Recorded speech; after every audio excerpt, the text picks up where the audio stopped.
right, good evening, everyone, and welcome to Bop Stop Studios. Welcome, at least virtually. My name is Jonathan Fagan. I'm the co-founder of the Medford Jazz Festival, and I'm really excited to get this outreach series started. I think we're going to have quite the array of Medford artists that are coming here once a month to share their music with you, especially since there aren't too many club gigs at the moment, as you might imagine. I'm joined today by a very special guest, Medford's own Terry Carter, over there in the other room with the giant speaking microphone. He's going to read a bunch of poetry tonight, and I'm going to accompany him the best I can. We'll do some stuff that we've done before, other things that are entirely new to us. And Terry, I'm just amazed by the range of subject matter that you cover in all of your work. In fact, you're still working on your 6th book of poetry, is that right? Yeah. That's trying amazing. to get some stuff down, yes. You have plenty of stuff down, that's for sure.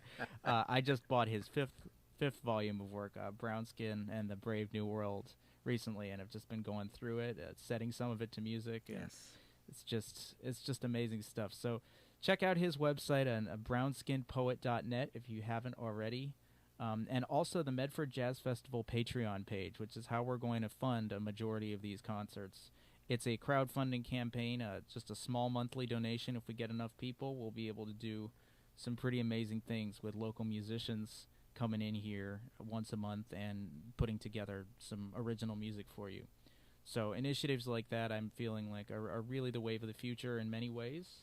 With this, I know that Medford Arts Council and Cache are already getting involved in some of this. So stay tuned for more on that if you haven't seen it already. There should be a link in the description somewhere to both the Medford YouTube page and the Patreon page as well. So with that said, I'll turn it over to Terry here to talk. You want to say something about a couple of the things that we're going to do? Yeah. First, I just want to say these collaborations, certainly with Jonathan Fagan, my partner over here, and also with his group, the Ally Project, have been a real revelation for me. Have been an opportunity to write some new stuff and present some pieces that are really, really focused on the times that we're going through right now. So I think that's where we're going to start with a piece that John and I have been talking about and wanting to play, and it's called Alienation, and you'll get the drift pretty easily. Yep.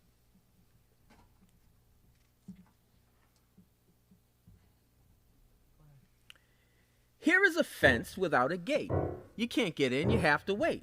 You can't be foreign or somehow strange. This isn't your home on the range. You can't arrive in a rickety boat. Our castle has a treacherous moat. We won't host refugees at our door. You're not the sort we're looking for. Take good note, we stay on guard. We don't want you in our backyard. Despite the danger you seek to avoid, our best deterrents have been deployed. You say your country's full of peril, but like stray cats, we think you're feral. We think you're prone to filth and crime. We don't want either at this time. We don't care what the nations say. They won't do more than hope and pray. Our stance is clear on human rights. Lock the door, turn off the lights. You saw that statue in the bay? It stood for liberty until today. It welcomed tired and huddled masses, not criminals from your underclasses. We've got militias on the border. They own big guns to keep the order. Law enforcement lets them stay to help them keep your kind at bay. Why do we feel that this is good? Why can't we share the neighborhood? Is it because you're black and brown? No, we just choose to stand our ground. Stay in your place, deal with your issues. We'll send lots of coal and tissues. Don't form caravans and run. You'll find yourself in the sight of a gun. There are no streets here lined with gold. Our eyes are closed, our hearts are cold.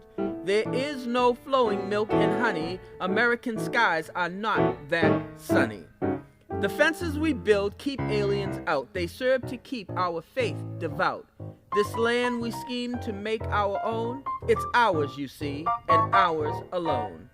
As long as you stay on the other side, we can maintain our national pride. Please don't show us your anguished faces. We're cutting back on other races. We've had enough of global inclusion. We're ridding this country of race confusion. We know how to win these fights and limit all these civil rights. Safety nets and the welfare state will have to stop for the lost and the late. A rising tide that favors the rich, that's our favorite campaign pitch. Me Too movements and Black Lives Matter, in all due time your ranks will scatter. You think that you shall overcome? Just cross this line, we'll give you some. We'll give you a taste of burning churches and black boys hung from oaks and birches.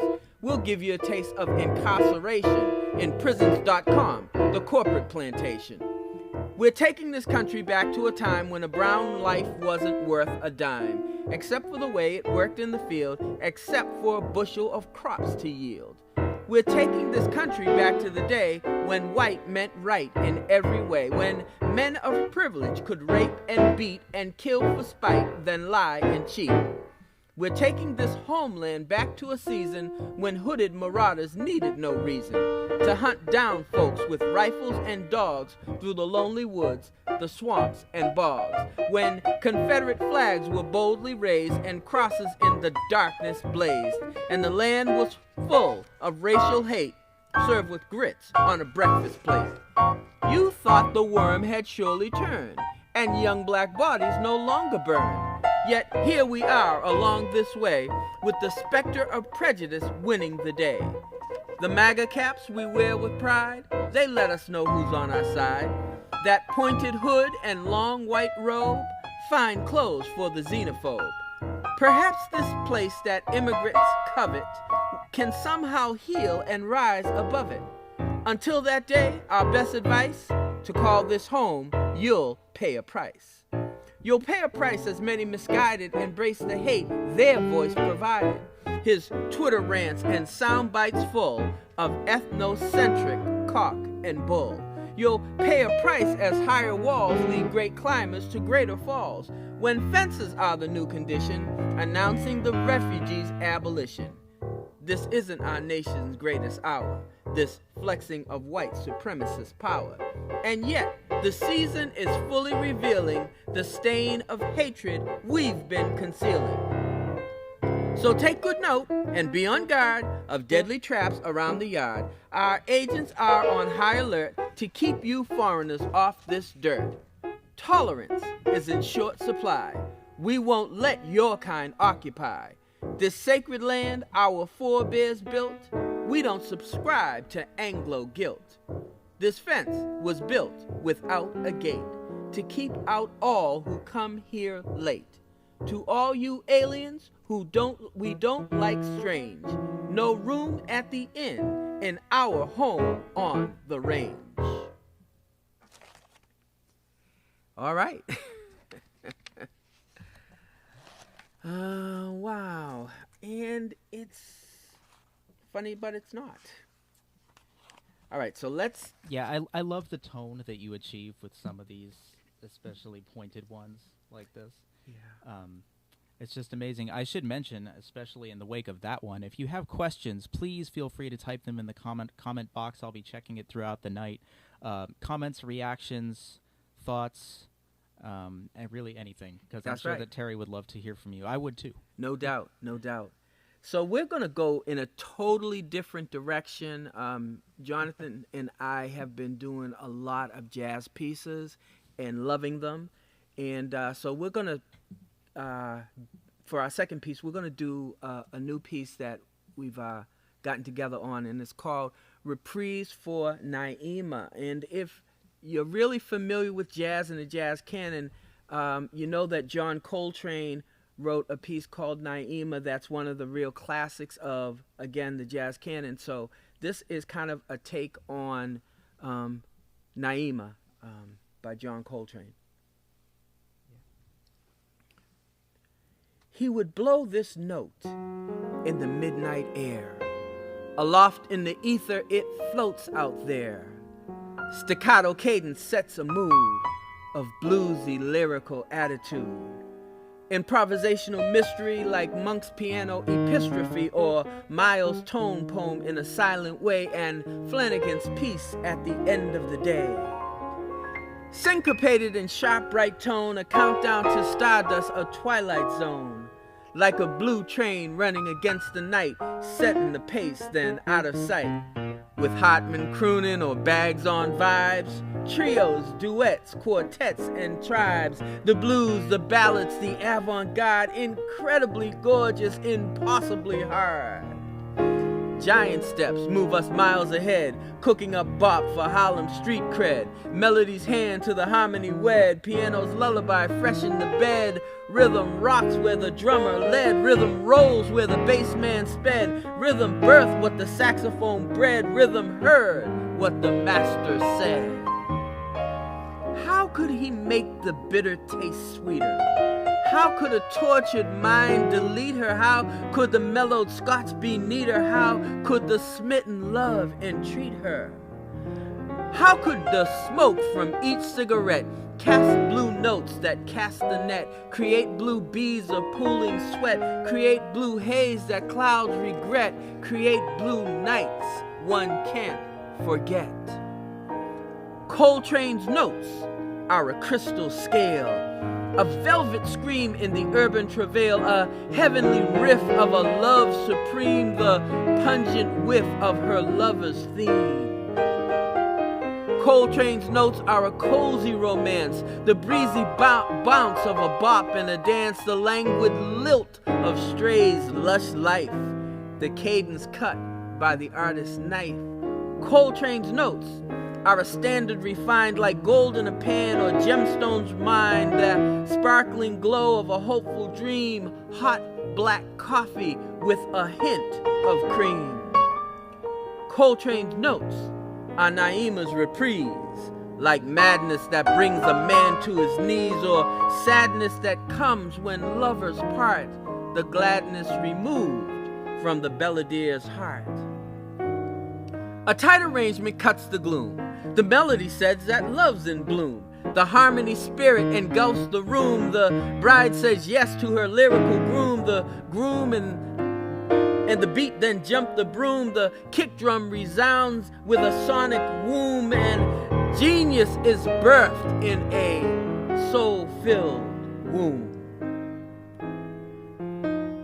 Musical mythology mocks a twisted path the hero walks. With sword and shield the hero stalks. The temptress shakes her twisted locks. Medusa snakes, reflection shocks. Holds up the mirror to stony blocks. The harp and the horn melt icy rocks. Serpent retreats and symphony talks. Love's door opens as lyric knocks. Coltrane's notes are a roller coaster, a hallelujah and a paternoster, the glorious jolt of the maestro's hand. The saxophone titan is in command. Coltrane's notes are a crazy rhythm, the squawk of chords and playful schism, the frenetic pace of Mr. PC, the coolest round midnight will ever be. Coltrane's notes are a standard refined, like gold in a pan or gemstones mined, the sparkling glow of a hopeful dream, hot black coffee with a hint of cream. Coltrane's notes are Naima's reprise, like madness that brings a man to his knees, or sadness that comes when lovers part, the gladness removed from the balladeer's heart.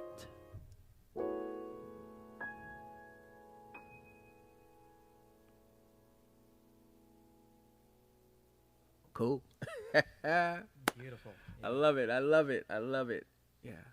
So we're marrying some really, really beautiful piano licks to the words I have, and it's just leading us to places that probably neither of us ever thought we'd go.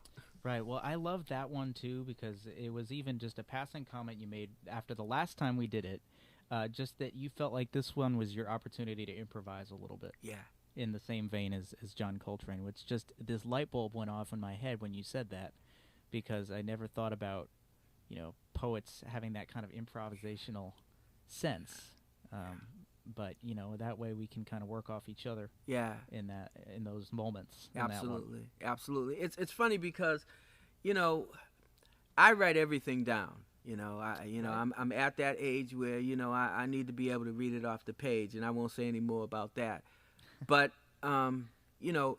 improvisation to spoken word is so endemic that when they sit up there with maybe a cell phone, maybe nothing at all, and they come with these long, very, very detailed, very ornate, but very organic pieces. I'm going to talk about the spoken word folks. I admire them and I emulate them, but again, I've got to write it down. I've got to write it down, and particularly if we're going to get together and do stuff, then I can't be that extemporaneous. Right, and likewise at least with my accompaniments, I need to at least know where it's going to end up. Yeah. At some point. So, anyways, we could talk about this stuff all day. We really could. could. We could. Terry, what do you want to do next? Let's go to microaggressions. All right. Yeah.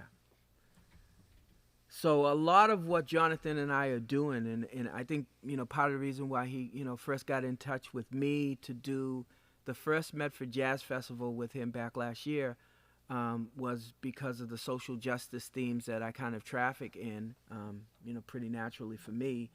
And one of the pieces that we've looked at is a piece called Microaggressions. And again, it doesn't need a lot of lead up. You'll know exactly what I'm talking about. Okay. You'll never know what this feels like. 24/7, 365, 366 in a leap year, and it's definitely a black thing. Why? I'm so glad you asked. You call the police on us like you're calling a building manager to come unclog your toilet. Because you can. The skin you're in says, I win. We can't ever be too loud. We can't ever be too educated. We can't ever be too proud. We can't ever be too dedicated. Nobody follows you around in Nordstrom just because. Nobody asks you for your ID on campus just because. Nobody frisks and cuffs you without provocation just because. Just because of the skin you're in. You can never be too loud. You can never be too educated. You can never be too proud. You can never be too dedicated. We live with this every day. We deal with this every day. We're mindful of this every day. We're stressed by this every day. You've never walked a mile in these shoes. You can't feel how much these shoes pinch my toes. You can't feel the tightness and discomfort in every step I have to take in a whitewashed world. But why? Why does it take 26 bullets to subdue a black boy with his back turned and no weapon save a cell phone? Why do major corporations like Unilever, H&M, and Heineken perpetuate racial stereotypes with tone-deaf advertising on the regular? Why does a sitting POTUS think it's okay to call the countries where my people came from holes? Why does a black child in grade school get put out of class for the same type of horseplay or youthful obstinance or mild assertiveness that gets his white classmate a simple, Johnny, behave yourself? You don't know how it feels to see the smiling faces of rednecks and Klansmen, Klans women, and Klans kids standing hundreds deep in a field where the child body of a black boy is dangling from a noose on the bough of an ancient oak tree. Perhaps the Jew does, when he sees the image of naked bodies piled in the rigors of death at Auschwitz or Dachau. Perhaps the native Apache or Cherokee does when she sees the grainy illustrations of the fourth death marches of her ancestors across the Trail of Tears. Perhaps the Japanese immigrant does when he remembers the barbed wire perimeters and horse stables converted to living quarters or for the forced internment of potential enemy agents. But you, heir to the Anglo-Euro spoils of colonial conquest and systemic privilege, do not have radar for this. Do not have a frame of reference for this. Do not have in appreciation for this. You do not have the emotional intelligence for these little hurts of the heart, bee stings to the brain, sucker punches to the soul, spilled milk of the spirit. You say, it's nothing we think you should cry over, even as you watch us sometimes die over these microaggressions, these race-fueled transgressions, this constant procession of slings and arrows that seldom miss the target when the bullseye is black like me. Excuse me, folks. All right. Woo! Yeah, that one is... I love that one. Let me just see if there's anything from the comments section that's coming in. Again, feel free to type comments, questions, just about anything. Well, not just about anything. I shouldn't say that. But into that chat bar in the YouTube. We'll definitely go back and comb it over more carefully later. George, is my speaking mic an okay level? I'm just trying to make sure that everybody can hear me. Absolutely. I think okay, good. Just making sure. Sorry, that's a hard one to follow. You know, it is, but let's change the note just a different. A smidge. I want to do legacy. Yeah. This is great. We did this one for the first time about, was it a month ago at this point? Yeah, I think just it actually about was. 3 Wow, or 4 weeks, time is so not linear in my head right now. Goodness. But we did this as artists in residence at a school, Brimmer and May School in Chestnut Hill.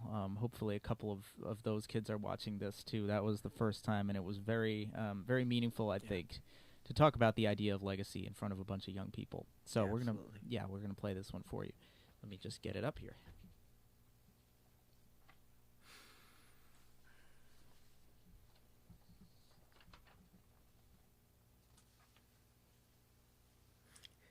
Did you gave me a little intro on this one, if I remember correctly? Yeah. Okay. Sure.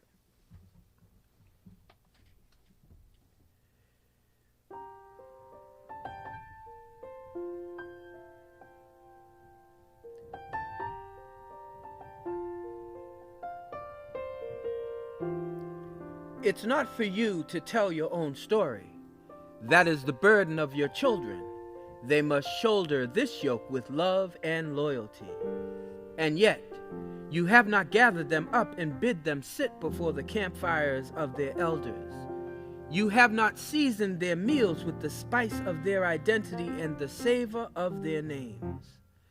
How will they learn to walk the walk and talk the talk? How will they learn to tell your stories, even as they live out their own? Sons and daughters and heirs, if you didn't smell the burning ash or feel the warmth of the flame on your neck, you don't know. If you didn't revel in the growl of the griot's earthly reply, or the trill of the mockingbird's cry, you don't know. If mama was too tired and daddy too long gone to carry the wood, light the spark, and stoke the flames, you don't know. And until the lion cub knows how to tell the pride stories, the hunters will always tell them first. The good book says, train up the child in the way they should go. Will we let them depart from the community of faith and the city on a hill without the master's touch, without the oil of his anointing and his full measure of grace? Will we not show them Anansi's clever ways, Popo and Fifina's journey, Mufaro's beautiful daughters, the people who could fly, the wonders of Wakanda and Songololo's new tackies? The prophet says he will encourage fathers and their children to return. But how will they know the way home if no map charts the seas, measures the roads, cites the peaks and valleys, and names each forest despite the thickening trees? Will the burden of the elder stories be too heavy for the children? Will they care to carry? Will they dare to tarry? Will they linger at the foot of the griot? Will they hunger for the wisdom of the sage? We must put them on the page. where hard work earns the man his wage, where power is measured by God's own gauge, where miracles scoff at the wand of a mage. We must share with them the truth that is loyal and fierce like Naomi and Ruth, that doesn't wait for the confessional booth, that has the bite of the panther's tooth. This is the gift of legacy, where a glorious past sets the captives free and a candle's light beckons liberty. Sons and daughters and heirs, I bid you sit before the campfires of your elders. Hear their stories, gather up their stones, and build up your strength. They will show you Anansi's clever ways, Popo and Fifina's journey, Mufaro's beautiful daughters, the people who could fly, the wonders of Wakanda, and Songololo's new tackies. Soon, you will be the herald. Write these things down on the tablets of your spirit. Let them put a running in your feet. With each quickening step, you repel the arrows of the hunter with the shield of abiding faith. You capture the flags of your enemies and gather up their spoils. You remain the lions of the pride, and your tails will always be your children's bread. You will never abandon the community of faith, though you build 1,000 cities on a hill, drawing wondrous strength from the Master's touch, as the oil of his anointing fill your clay jars with his grace.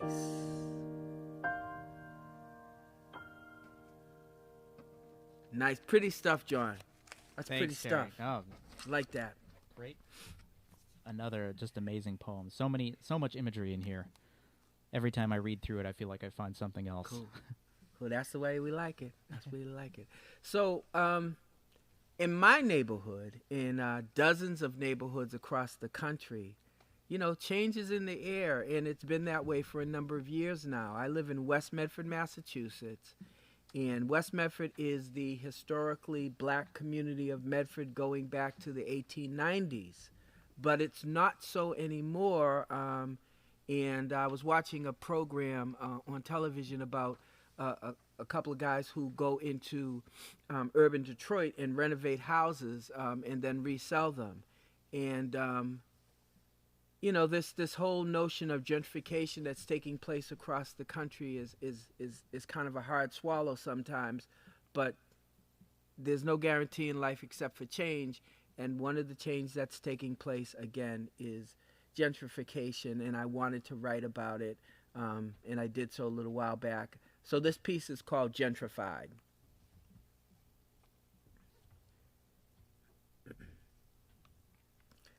They talk about renovating, reimagining, and rehabilitating.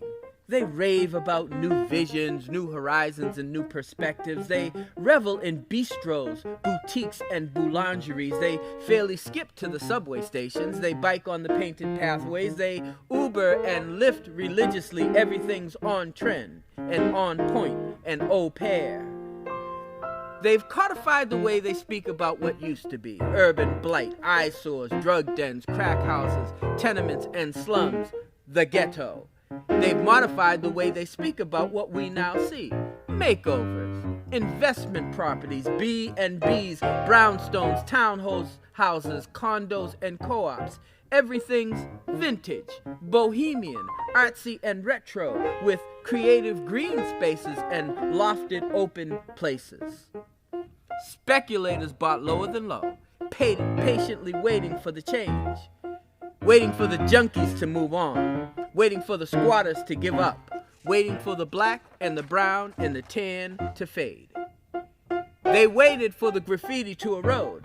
They waited for the chain link to corrode. They waited for the families to implode. They waited for the prices to explode. They waited and they calculated. They waited as folks capitulated. They waited as folks evacuated. They waited as folks migrated. Then the realtors came and dispelled white folks' fears. The architects came and re-engineered. The designers came and changed the veneers. The builders came and the new folk cheered. Now they've moved closer to work in the city, to quartz countertops that made kitchens pretty, to charter schools, nannies, and drivers, and bike frames made with carbon fibers, to Starbucks lattes and artisanal breads and articulated sleep number beds, to $1,000,000 urban showplaces, and fewer black and brown faces. They showed us their heels when they took the white flight. Then they crept back in the dead of night. With fat bank accounts, they were IPO wealthy. Their move to displace was measured and stealthy. All of the potholes now smoothly paved over. Brown folks got schooled like a curry crossover. White folks doing a long-term sleepover. Exclusive, obtrusive, extreme home makeover. With a spoonful of sugar, they took all the clover. Changing the context of neighborhood with subway tile and exotic wood. Harlem, Detroit, and Chicago South Side. Boston South End, surely gentrified. Emptied the church, emptied the steeple. Now it's a spot for the chai drinking people. Took down the poles and the basketball hoops. Now it's a park for the dog walking troops. No more rec and community center, but a new parking lot for the monthly renter. Some folks hang on, but the die is cast, the fire is consumed, and the torch is passed. Invisible lines are drawn again, and the folks can't buy when the banks won't lend. Some folks keep their roots in the ground, but the waiting game is deep and profound. They tour the streets noting history, yet what they want is no mystery. Harlem, Detroit, and Chicago's South Side. A reoccupation is being applied to model cities that trickle down, no longer suited to black and brown. The urban sprawl that used to be the only homes we got to see is now the place for a growing infusion, is now the place that the gentry is choosing. Low-rise projects slowly yield to equity buildings, leases sealed, to folks who come from far afield, who won the fight when the poor folks appealed, to lawyers and doctors and high-tech heroes with trust fund ones and hedge fund zeros. No preserving community, no real thought of legacy. A small plaque here, a street sign there, nothing that bronzes the atmosphere. Oakland, Brooklyn, and New Orleans, all made targets by whites with means. Even in venerable Chocolate City, the news in the district inspires some pity, killing the concept of neighborhood in ways they've never understood. And now we witness the slow, painful slide as the village we built becomes gentrified. Well, there it is then. There it is. All right. All right.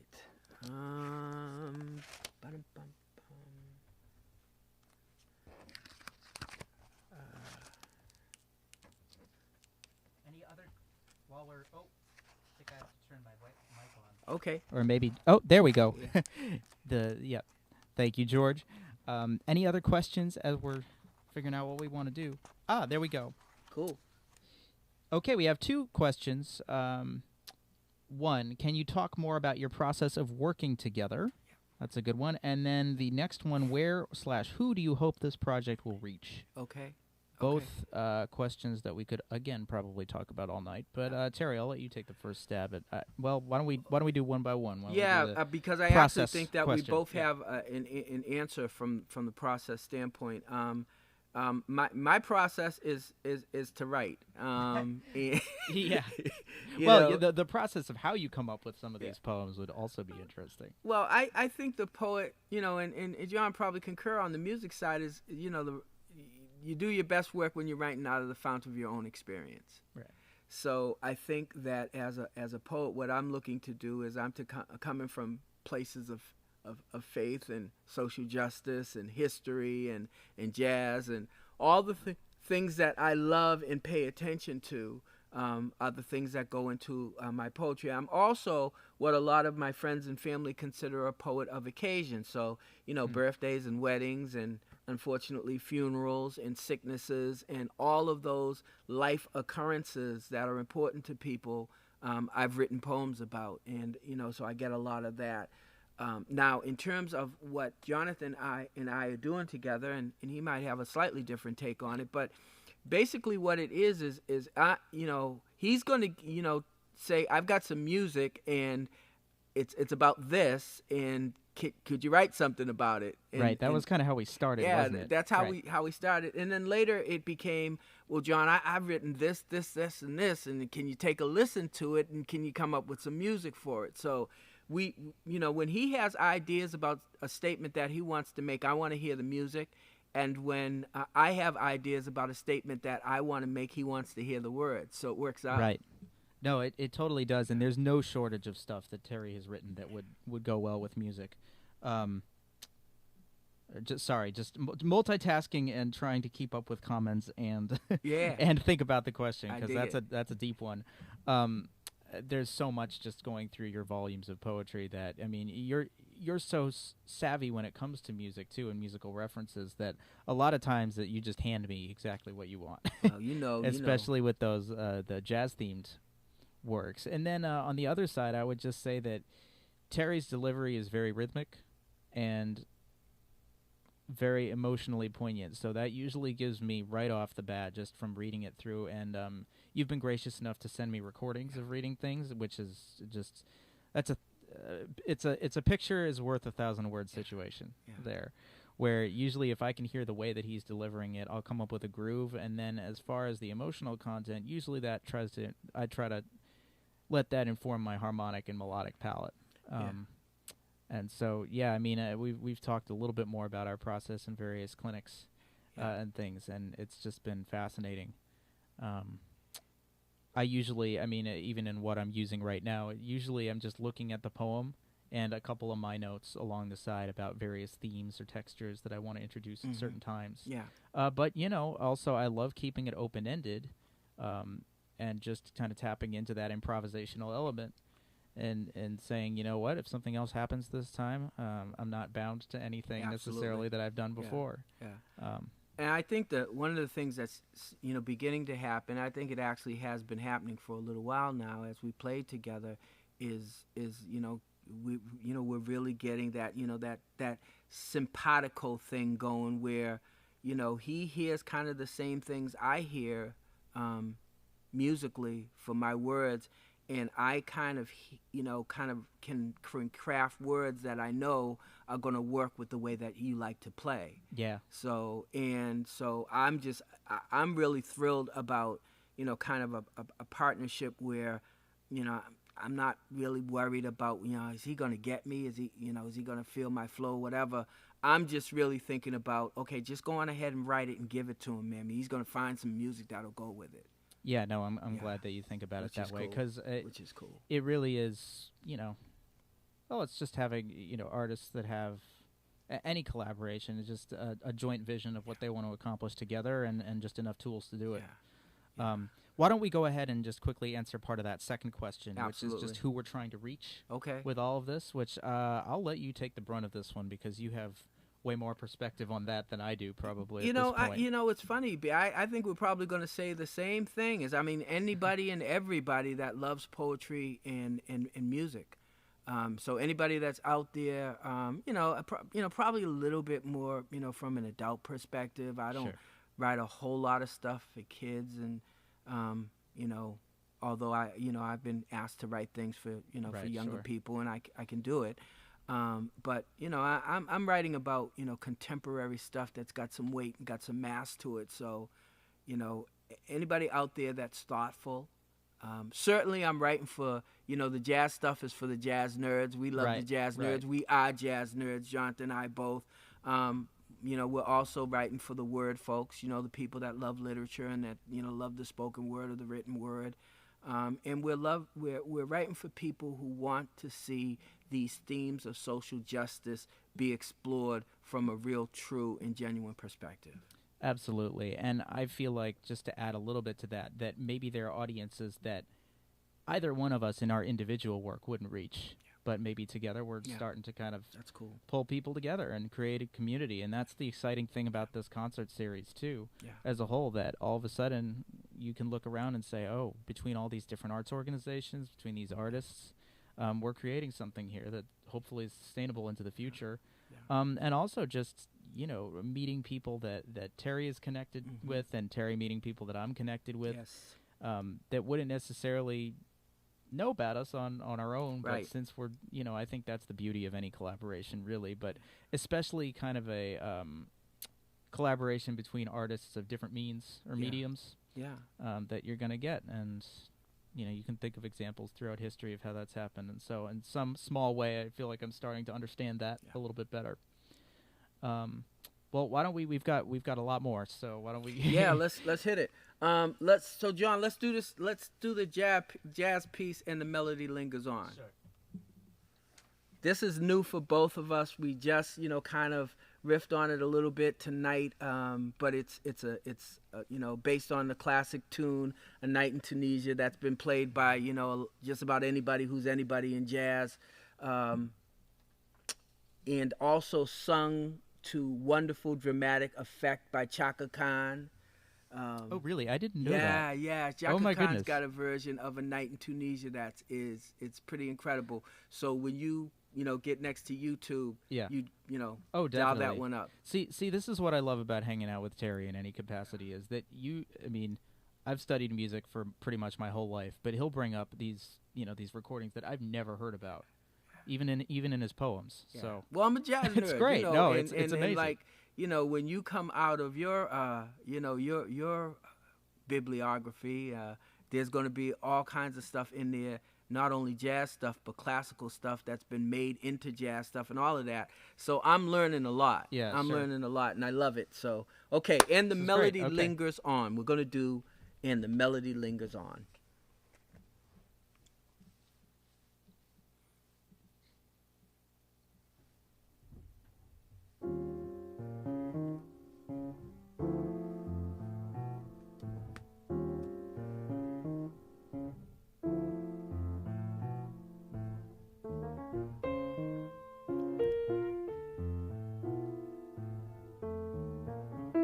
Was it "A Night in Tunisia" or some other song that kept the melody lingering on? Something some master of jazz may have played, captured the people, and all of them stayed. A maiden voyage, expansive and new, surrounded by rhythm harmonically true. Mesmerizingly altered the senses, broke down the barriers, mended the fences. Honeyed with baritone, leveled with bass, a lilting saxophone quickens the pace. The dolphins dance in oceans of blue, and the sweetest romance floats into view. According to Ella, the night has sweet peace, yet history sweeps and the romance must seep. Stoked by the storms of an Arab spring, that night has become a turbulent thing. The ages-old passions of Berbers and Moors, Muslims and Christians, religion and wars. Now revolution has boiled the moon, the melody swelters as patriots swoon. Could Yardbird and Miles have gotten it wrong? Could Art Blakey's bandmates messed up the song? Did Dizzy's trumpet blare out a rhythm that couldn't contain this ages-old schism? Did "A Night in Tunisia" get it wrong in making the classic groove-filled song? And yet, the great ones genuflect to play that tune with great respect. "A Night in Tunisia," that jazzy icon, and the melody lingers on. The song remains a jazz bonbon, and the melody lingers on. A night in Tunisia beckons the dawn, and the melody lingers on.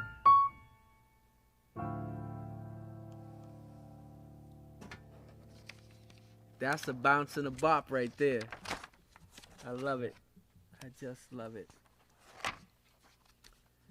Okay. Let's see. John, let's do Bystander's Lullaby. Sure. Okay. Yeah, so this piece was one of the first that Terry and I collaborated on back in the first iteration of the Medford Jazz Festival, and I was just so blown away by Terry's, rapid response to the recording that I sent him. It was just a little piano sketch. I said, here, this is what I'm thinking as far as a theme, the idea of being a bystander in this suite of pieces, and I just gave him about a 30-second recording, and then he came back and he wrote this entire piece, which I think is really poignant, especially in the wake of all of the the things we've been experiencing and the trial that we just watched too. Not to go too far down that road, but it's something that I've been thinking about a lot lately, and I think the rest of the country probably has too. So I think this is fairly explicit as well. It's good. It's good. It's a good intro. I love that.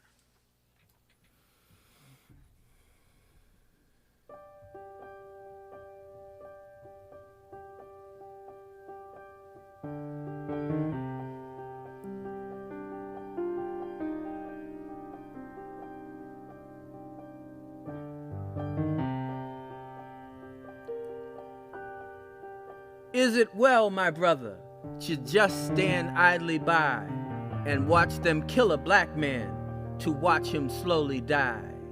They kill one for the master, they kill one for the dame, they kill the innocent little boy who lives down the lane. Is it well, my white friend, to turn and walk away while men of foul intention rule each waking day?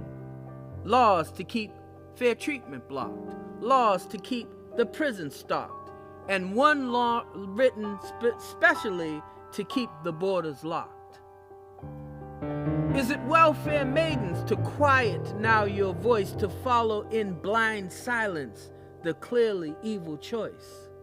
Silence for the victim, silence for his kin, silence for the race of those who wear his darker skin. Is it well within your soul to hang your head in shame and never offer stern rebuke for the cruel and sinful gain? Rebuke for the hatred, rebuke for the pride, and even for the privilege of watching from the side. Is it well, Dame Justice, to just stand idly by as the dreams of countless brown kids fail without a reason why? No dreams on the corner, no dreams on the street, no dreams for the innocent lass covered by the sheet.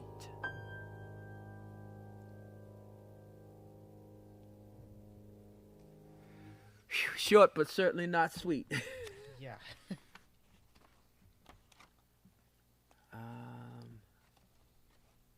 No.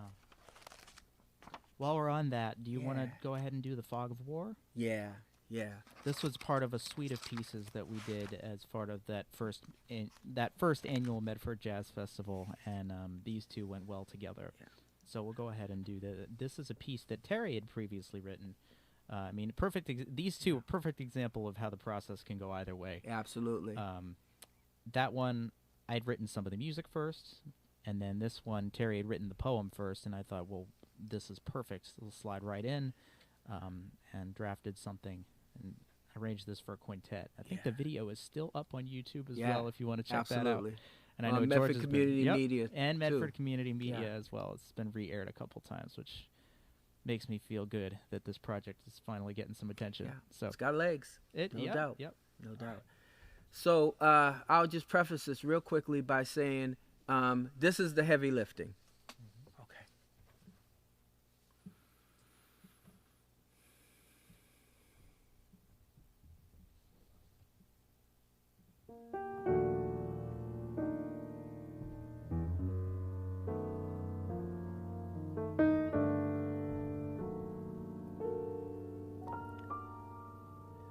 We can't even measure our lives by the decades, by the years, by the weeks, by the days, by the hours, and by the minutes. We now have to measure our lives by the haters, by the trials, by the bigots, by the racists, by the instigators, by the victims, and by the killers. America's heading for such a train wreck. When did these cards come into the deck? People are shouting, yo, what the heck? Why does the knee have to crush the neck? Why do peace officers serve and protect? Why is there such abuse and neglect? Who closed the door to the word respect? What kind of change can our protest effect? What righteous God would refuse to object? What kind of world can our children expect? Have we yet again become the poet's prophetic hogs? Penned up ingloriously, hemmed up laboriously, hunted down injuriously, shouted down most furiously, delayed most notoriously, denied most victoriously? These are the decades of new death. These are the years of new yokes. These are the months of new menace. These are the weeks of new worry. These are the days of new demons. These are the hours of new horror. These are the moments of new mayhem. How can a nation be so off course? All of our progress now in reverse. MLK's dream in a funeral hearse. Don't call a doctor, don't need a nurse. Their aim is to kill, and they always shoot first. The signs all point to it getting worse. More evil eyes than a voodoo curse. Not enough coin in the federal purse, but the corporate coffers, they will reimburse.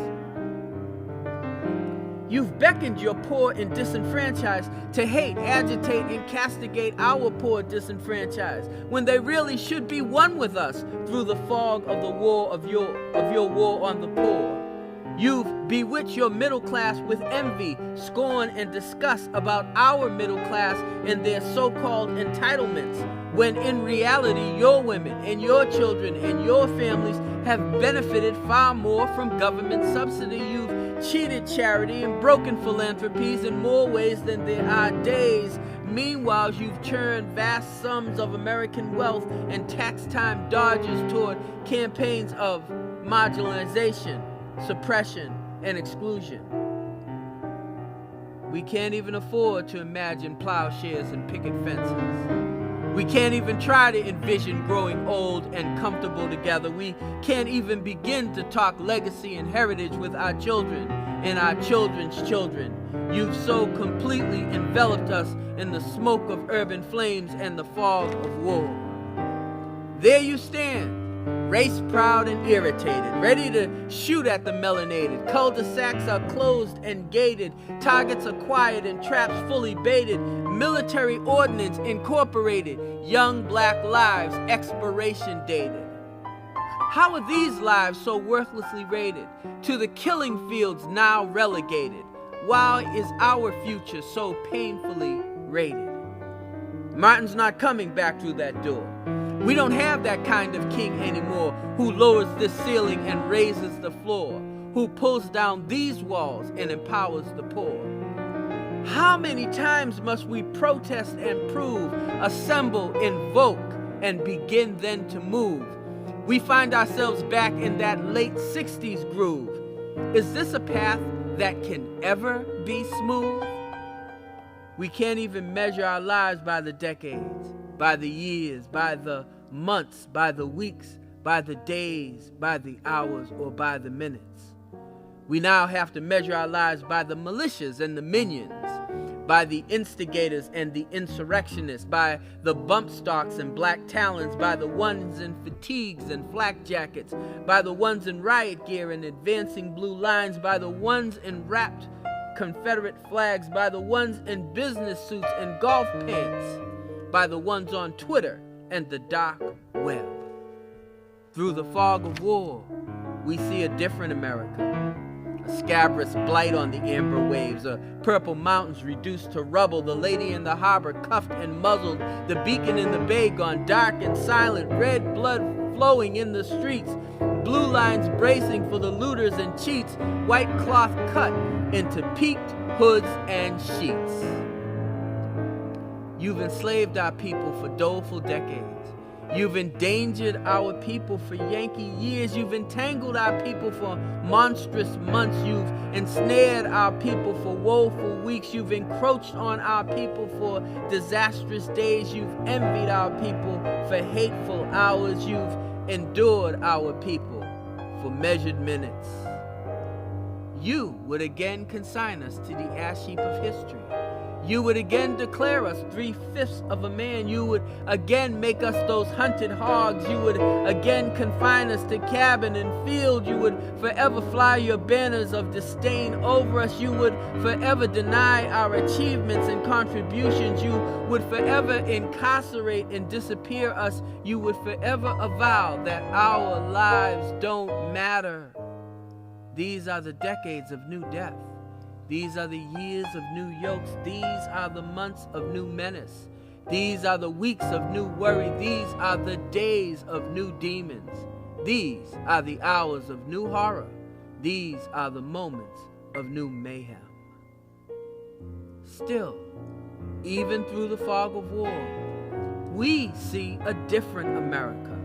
A marvelous light at the tunnel's end, the purple mountains redolent with hope and mercy, the lady in the harbor released and renewed, the beacon in the bay beckoning the lost, the stolen, and the strayed.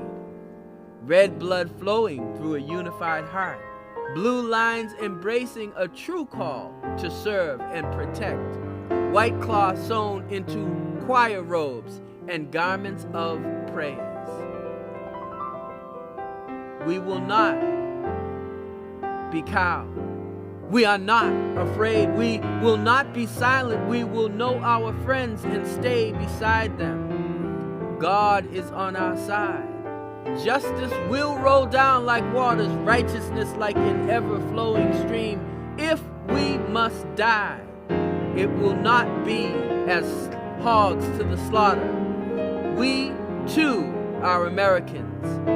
We will not let hate win. We shall overcome.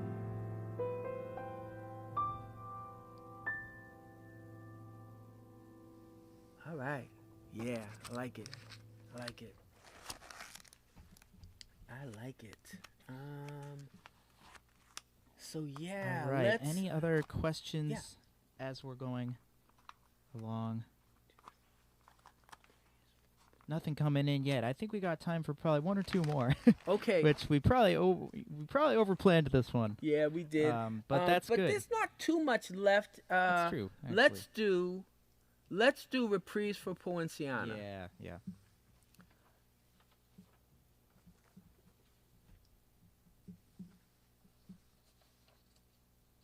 And then if we don't get to a couple of things, that'll be incentive to do the skin. You got it. You got it. Put it down on digital.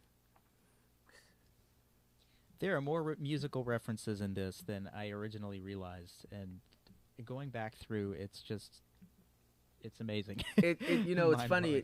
Like naming your favorite poetry is like parents, saying which of their children they like best. So I generally will not do it. Okay. But I will be honest with you, this is probably one of my favorite pieces. Oh yeah. Yeah. Mine too.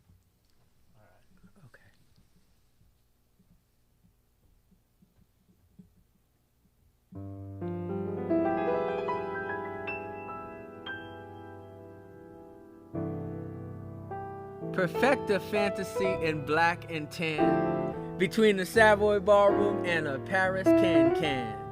The kind of blue that doesn't get you down, it rather has you twirling round and round and round. Kind of blue, but not really. Like a conversation between Miles and Q in a smoke-filled corner, just those two talking about the music round midnight. Miles and that miraculous horn, all gravel voice and full of scorn, asking Q, "What made you feel like doing stuff like that?" Jazz finds justice in the majesty of the blues. Take 5 to wonder and you'll know that this is true. Deep and delicious all over, pondered passionately in pianissimo, keeping standard time. Duke's Mood Indigo, Joe Sample's Rainbow Seeker, Errol Garner's Misty Worship in the style of G. You know the melody songs you just can't get out of your head. Kind of blue, but not really. Just like the woman whose name you call as the autumn leaves begin to fall, or maybe like the melody by Ahmad Jamal, Poinciana. Last days of sun and sand and sea, you and your love and the music made three. A lyric so familiar, a song so sweet, ebony notes on an ivory sheet, new tear stains on every page, a bit of your heart in a crystal cage, kind of blue, but not really. You'll remember her most round midnight, Poinciana, fragrant, fresh wind recollections, a song reprise, summer breeze makes me feel fine, blowing through the jasmine in my mind. Miles and Q in that smoke-filled corner, talking about taking the A train, going up to Small's Paradise. Sassy's gonna be scatting and Hawk's Band is in town, doing jazz some real justice. Marvelous, majestic, and kind of blue, but not really. You'll remember her most round midnight, Poinciana, pungent rose petal pictures, a song reprise. The first time ever I saw your face, I thought the sun rose in your eyes. Fantasy perfected in cocoa and cream, Harlem Nights in a Moulin Rouge daydream, the kind of blue that fills your soul, engulfs your spirit, and makes you whole. My Poinciana, I'll remember you most round midnight, frail fragments of love's fulfillment, kind of blue, but not really. Your song reprised. Till you come back to me, that's what I'm gonna do.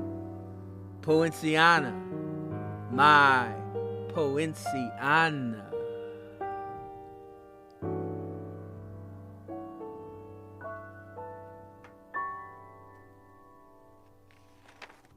Dude, that's bananas. I love that. Oh, that's great. Well, Yeah. That just is trying to be the human jukebox. so cool, man. I can name that tune in 5 notes. I know. It makes Yeah. you realize a Mhm. little bit that all of these blend together, and I just imagine as an accompanist that it's almost free association Yeah. with all of these songs Yeah. that you're remembering. Man, I love what you do with that. It lilts. It just floats over the words so nicely. I love it. Oh, I good. love it. No, I'm glad because there's such a beautiful groove Yeah. that's set up by this particular poem. Yeah, and so it's funny because I'm a little spoiled on Reprise because it's the one piece that I actually recorded musically with another artist real well known in this area, Which named I did not George know. Russell. Yeah, but he Otherwise, I did- think I would have been a little more intimidated. No, and I'm but, glad you you know, weren't. Maybe Right. ignorance is bliss in this instance. It was at first. But your version and his version, 360 degrees of difference, Right, but they right, that's both true. work perfectly, which just goes to show, if you write a decent lyric, musicians can get behind it. Right. Well, I feel like that's the case with all of these tunes that keep getting recycled, and part of the Great American Songbook is Yeah. that.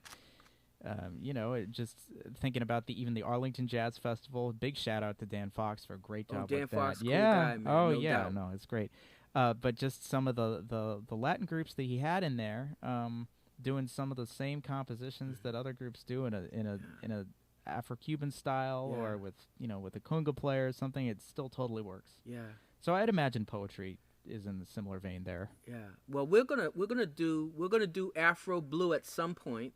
Oh, Because we gotta do that. I've got a Yeah. reprise for Afro Blue, Wow. which is one of my Okay. favorite jazz cuts.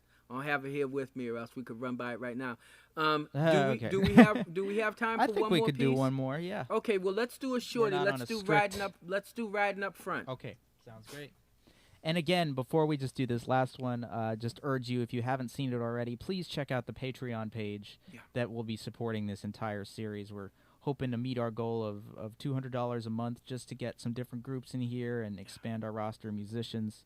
There's so many great composers, performers, just about anything you can think of musically in Medford, and I'm just so excited to be building this community. Absolutely. From this point out. And it's building up, obviously, to a jazz festival that is going to be, if it's possible, even better than the first one. And we're really looking forward to it because, you know, if Medford considers itself an important city on the Massachusetts roadmap, it's got to have a jazz festival. That's a good way of putting it. Yeah. Man. Yeah, no, it's great. I mean, we had an amazing lineup last year, and that was all live streamed from here, but we're hoping at the very least we can do some concerts outside over the summer. Yeah. We're just going to have to sit tight and see what regulations are like and how the numbers are. So, anyways, thank you so much for tuning in, and for all of our Patreon members already. We're gonna do one more. You want to do Riding Up Front? Yeah, please. All right. We're gonna end where we begin. It's kind of, you know, what Jonathan and I always do. It's social justice. So this piece is called Riding Up Front, and you will get it.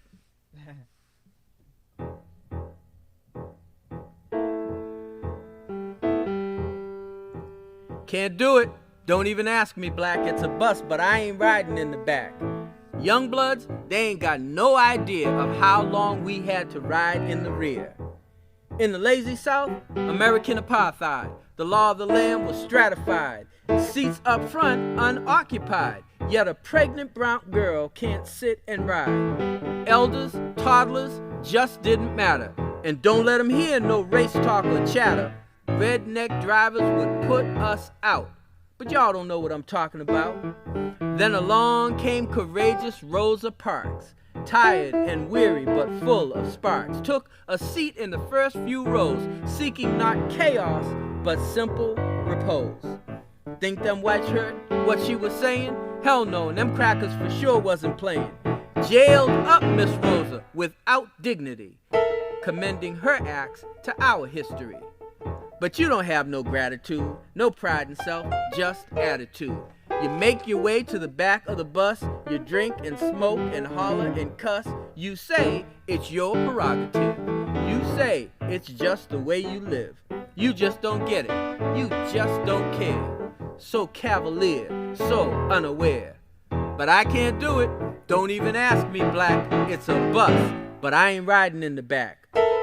Free seats up front. That's for me. I'm digging Miss Rosa's legacy. That's such a great little snapshot. It really is, yeah. You know, and I always, whenever I say read this poem, I always have that that image that's kind of indelible in the conscious of, you know, of America in terms of, you know, kind of race, of Rosa Parks holding the police. Oh, absolutely. You know, kind of blotter in front of her with, you know, with her name and the number. You know, and she's just a frail, you know, but elegant little black woman. And, you know, she's holding literally the weight of a nation in front of her because, she, you know, she's really one of the catalysts of the civil rights movement. Right, right. That's right. And I just love the intergenerational piece of this, too. Yeah. Where it's just about, you know, do we really get it? Yeah. You know, are we teaching our kids, you know, some of the stuff that they need to know? Not just our kids, but all kids, you know, because it's not just our history, it's American history. Yep, so. Absolutely.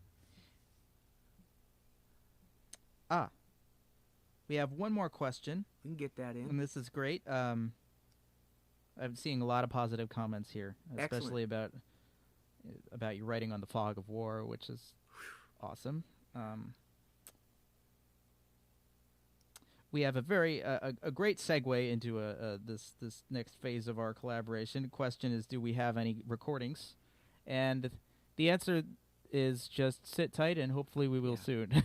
You know, we have the first jazz festival under our belt, and aside from that, we definitely want to continue this partnership and hopefully get something soon. What did you say? Put it on. Well, what was the phrase? Put it on wax back in the day. Put it on wax. There we go. You know, when records were made of, you know, actual stuff, plastic stuff, but you know, now it's all digital. So right. You know, but I don't even know what the I'd like to have a CD too. So that'd be great. Yeah, we're gonna do something. Absolutely, we will. We always keep it going somehow.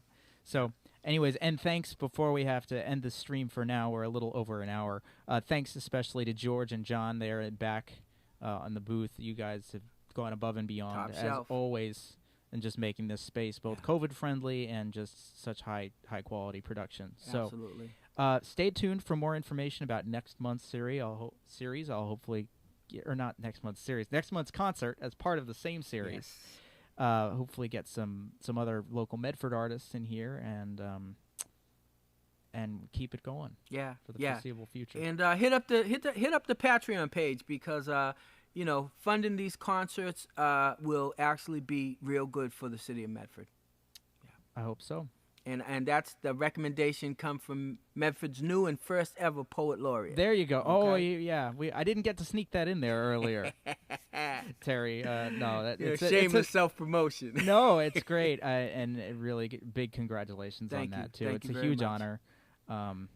And again, I'm sure you'll be posting more details about I'm events looking on your forward website. to it. My term starts in July, and it's for 2 years. But I've already talked with a bunch of folks in the poetry community, and I'm certainly thinking that there's some musical applications as well to some of the stuff that I'd like to be able to do. Sure, no doubt.